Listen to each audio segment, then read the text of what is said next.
Buenos días, chicas y chicos. Vamos a repasar el tema 2 de tabla periódica de la forma más resumida posible, para que sea más fácil para vosotros recordar las cosas fundamentales, aunque nos dejemos algo atrás.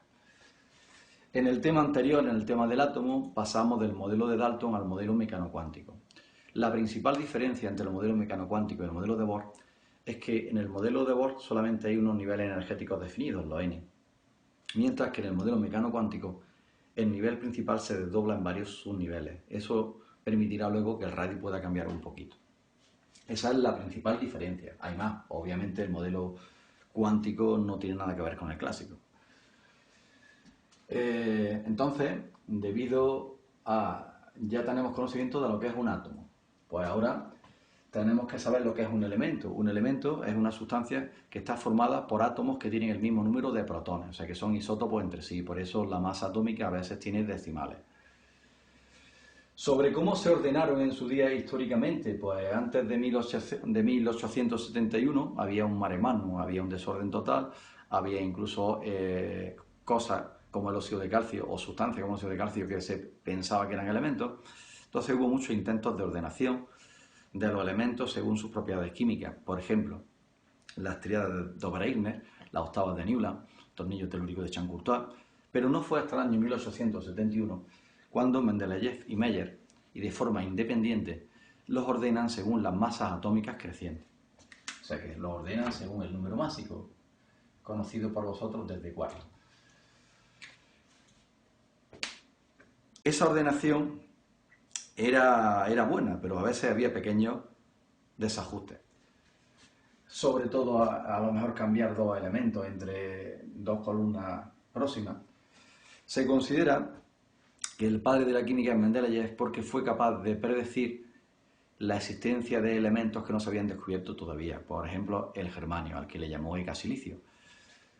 Posteriormente ya Moseley se da cuenta de esas irregularidades y ordena según el número atómico creciente, o sea, según Z creciente, como veis que es como está ahora mismo, Z1, Z2, Z3, Z4, Z5, etcétera, etcétera. Eso lo hizo estudiando los elementos mediante difracción de rayos X. Y es prácticamente la tabla actual que tenemos. Vamos a recordar unas cosillas de cuarto de eso. Llamamos número másico a la suma de protones y neutrones, ¿de acuerdo? Y si queremos denotar un elemento cualquiera, por ejemplo el isótopo 16 del oxígeno, pondremos aquí siempre Z. Arriba pondremos A, en la parte superior izquierda. Y si no fuera un átomo, fuera un ion, pues en la parte superior derecha pondremos la carga. Entonces este, por ejemplo, tiene 8 protones, 16 menos 8, 8 neutrones, y 8, que sería el número de electrones en estado neutro, más 2, 10 electrones en este caso. Sobre cómo se dispone la tabla, pues como veis se dispone en grupos o columnas donde están todos los elementos que tienen propiedades químicas parecidas y en periodos que son las filas, que lo que nos dan es el nivel energético de los electrones de la corteza. O sea, aquí estaría una capa, sería el n igual a 1, dos capas sería n igual a 2, tres capas n igual a 3, cuatro capas n igual a 4, etcétera, etcétera. Bueno, con eso pues ya la tabla periódica tenéis que conocerla bien. Vamos a irnos al punto 2, esto sería un repaso muy breve y muy rápido. ¿Cómo se van colocando los electrones en torno al núcleo? Pues eso ya se conocía antes del advenimiento de la mecánica cuántica y hay tres grandes principios que hay que saberse muy bien. Que es el principio de exclusión de Pauli, que dice que no puede haber dos electrones en el mismo átomo con los 4 números cuánticos iguales. Recuerdo que los números cuánticos N, L, M y S, ¿de acuerdo? Los recordamos. Otro principio muy importante es el principio de máxima multiplicidad de Hum, que dice que si los electrones entran a un nivel con la misma energía, por ejemplo a un P, tenemos aquí nuestras divisiones, a estos niveles se les llama degenerados porque tienen la misma energía y tienen distinta orientación.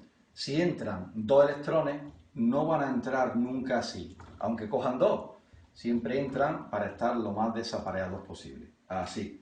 Y esto sería cumplen el principio de multiplicidad con los espines paralelos, ¿lo veis? O los espines antiparalelos. Y luego otro principio importante es el principio de mínima energía.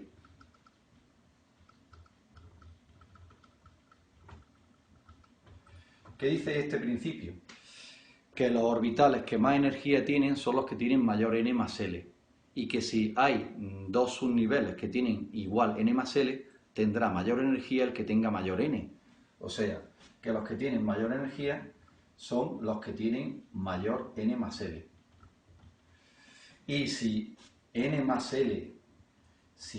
L fuera igual para dos subniveles, tendrá mayor energía el que tenga mayor n, ¿de acuerdo? Bueno, pues prácticamente el orden energético es saberse estos tres principios muy bien y recordarlos. La regla mnemotécnica de este principio sería el diagrama de Moller, que ya lo he pintado ahí pues para que veáis, para no tardar tanto básicamente. En los orbitales S cogen 2 electrones, en los P cogen 6 electrones, en los D cogen 10 electrones y en los F cogen 14 electrones.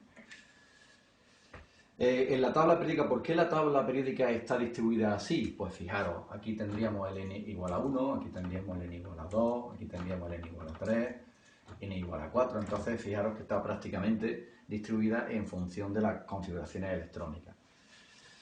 Imaginaos que os piden un elemento cuyo z sea igual, que os digo yo, a 17. ¿Cómo se pone la configuración electrónica? Pues hay que ir viendo los que cogen y al final pues los que queden tras sumar. Venga, entonces ponemos 1S2, que sería el primero, el segundo, 2S2. Ya tenemos 4 de los 17. El siguiente, el 2P, 2P6. Ya tenemos 10, ya nos faltan 5. Siguiente, 3S, pues 3S, 2.